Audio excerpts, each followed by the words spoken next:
How is it going, beautiful party people? Some of you guys may know who I am, but for those of you who don't know, I'm Michelyn Cierra, retired professional singer, retired professional. You may catch me singing for the gram every now and again, or doing a vocal favor for a friend, or releasing a random piece of music, because that's just what I do. No big deal.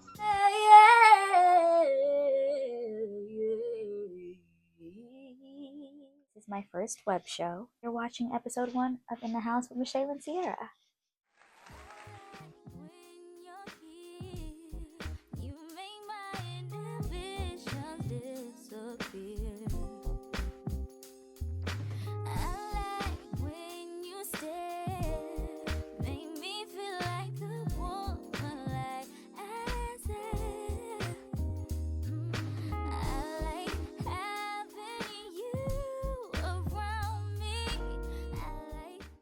I'm going to start every episode with a quick prayer. I'm going to give my top 1 or 2 songs or artists of the moment. And I have good taste in music, y'all. So you can trust me. Dear Lord, thank you for blessing me with an outlet and an audience. I pray that you guide us all down a path of joy, passion, and peace, and that you bless every heart and mind, every individual under the sound of my voice right now. I love you in Jesus' name. Amen. Okay, I gotta pull out my notes for this. So both of the ladies that I'm shouting out in this episode give some of the most dynamic performances I have ever seen. This is online, of course. I have not seen either of them live in person. But they give dynamic performances for different reasons, and I shall explain. The ladies are Miss Annie Tracy and Ray. Shouting out Annie Tracy because I think that her songwriting is really fun, first of all. And then she has this delicious rasp, her voice. And her tracks sound amazing, obviously. Her voice is beautiful. She does not miss. But somehow, she almost sounds better in her live performances vocally than on the track. And that's almost impossible for musicians to pull off a lot of the times. Even if you sound good, you sound better live? How, Sway? She is a singing woman, but for anyone who has not heard of her and who is looking for a sanger to listen to Annie Tracy. She actually has a adorable relationship with T.I. and Tiny's daughter who sings. Another thing I personally love is that when she performs live, she goes in and out of worship music, which when I saw that, I was like, okay, that explains a lot. That's why she's got so much soul and her runs and everything are the way they are, because she's got exposure to church. With Ray, where do I begin with Ray? If Amy Winehouse, Lauryn Hill, Ella Fitzgerald, and somebody else that I can't figure out right now, they got together and had a baby, but not a baby, like a super baby. That's not really a baby at all, because she's not a vocal or artistic baby by any stretch of the means. But she offers glimpses into all of these influences at different times in her vocal performance. I feel like Ray is one of those artists that you just don't come across very often, especially for the sake of her live performances, because baby, the first time I watched a live performance of hers on YouTube, I was stuck. But it's because her live performances are so raw. You just rarely see something that comes from that inexplainable place. And the first song that I heard before First song of hers that I heard before I watched any of her live performances is a song called Worth It. Honestly, I feel like if I were to sound like a song, I would sound like Worth It. And I mean that from a musical standpoint, from a vocal standpoint, from a melody standpoint, all the things. I feel like that's what I sound like. So I just want to thank Ray for unintentionally, because you don't know me, putting me into a song like that. Thank you so much. At any time, make sure you follow me on Instagram at Michelyn Cierra. And also, don't forget to subscribe to my channel below. But for now, let's jump into this episode. Childhood Scary Tales. Once upon a time, in a faraway land, a pretty princess dressed in pink pricked her perfect little finger on a spindle and fell into a sweet, deep sleep. A sleep from which she would only wake by true love's kiss. Or a creepy pervert who sneaks into the room and has sex with her while she's unconscious, only then to impregnate her with twins. Never heard that version, huh? Yeah, neither did I. The story of Sleeping Beauty is just one of many that actually has a dark and twisted original story. Anybody ever watched The Hunchback of Notre Dame? Let's just talk about the fact that this movie was about a deformed man who was enslaved and tortured, who tries to rescue a beautiful dancer from a religious leader who is sexually attracted to her and hates her for his own lust, thus setting her up to die after she refuses him sexually. Then there's the ever creepy idea behind Peter Pan. Let's talk about it. Peter Pan is told differently by different sources, but we all know it to be about a boy who never wants to grow up. Fine, none of us do. Adulthood is ghetto. Peter Pan, I don't blame you. However, he then kidnaps other young children or boys from their beds while they're sleeping at night to join him in Neverland. And the rule is that they are to, like him, never grow up. And if they do, he kills them. So there are some versions of this story as well that some say are based on the author's actual life. J.M. Barrie, he lost his brother at a young age and over time began developing relationships with other young boys to fill this void.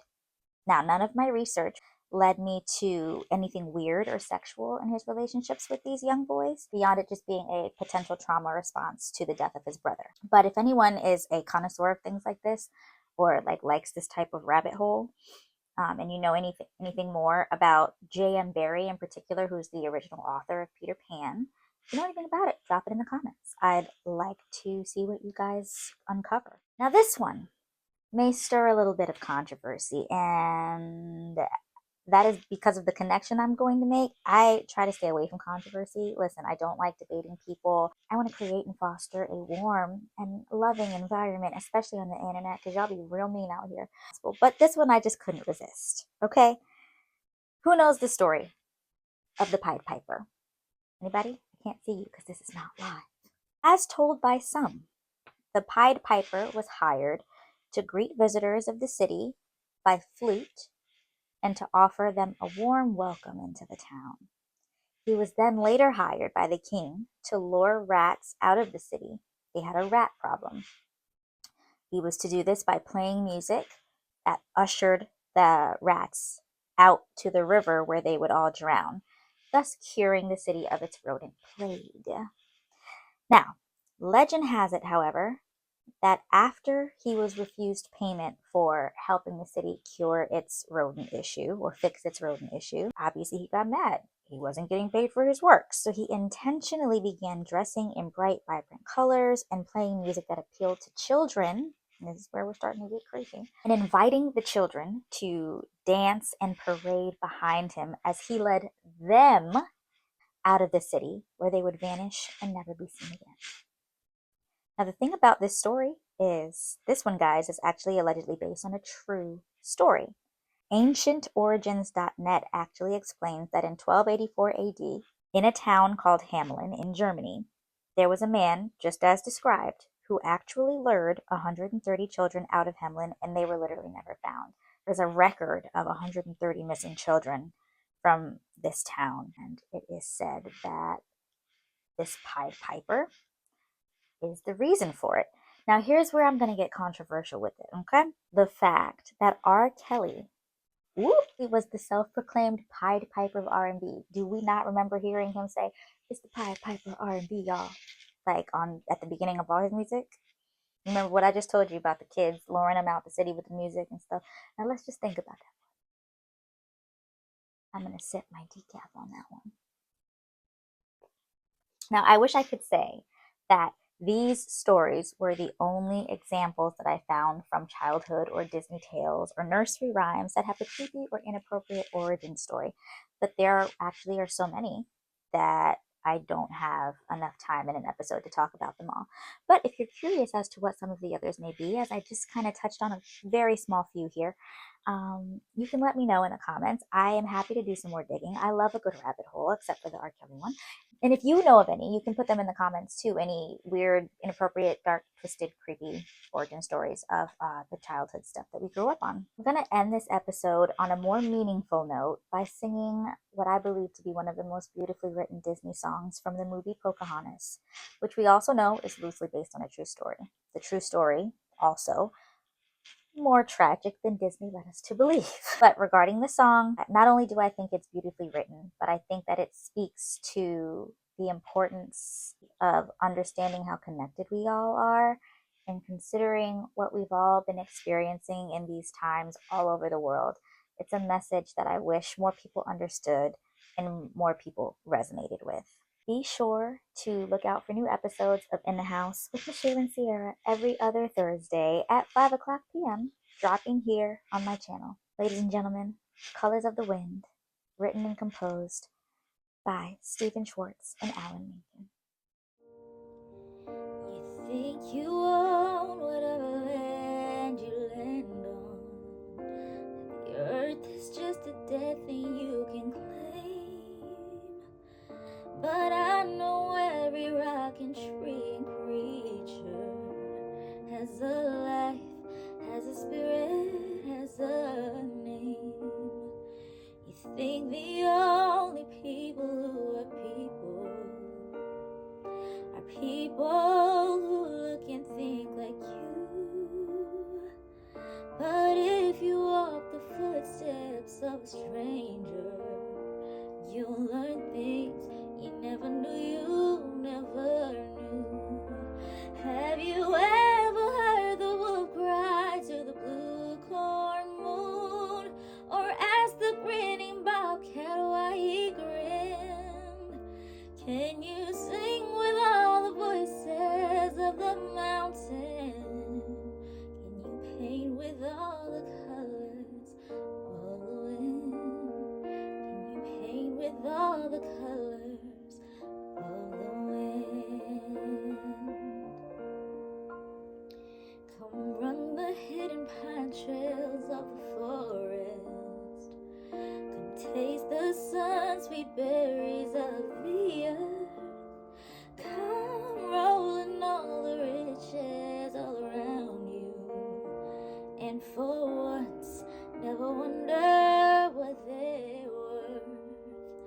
The rainstorm in the river are my brothers. The heron and the otter are my friends, and we are all connected to each other in a circle and a hope that never ends. Have you ever heard the wolf cry to the blue corn moon, or let the eagle tell you where he's been? Can you sing with all the voices of the mountain? Can you paint with all the colors of the wind? Can you paint with all the colors of the wind?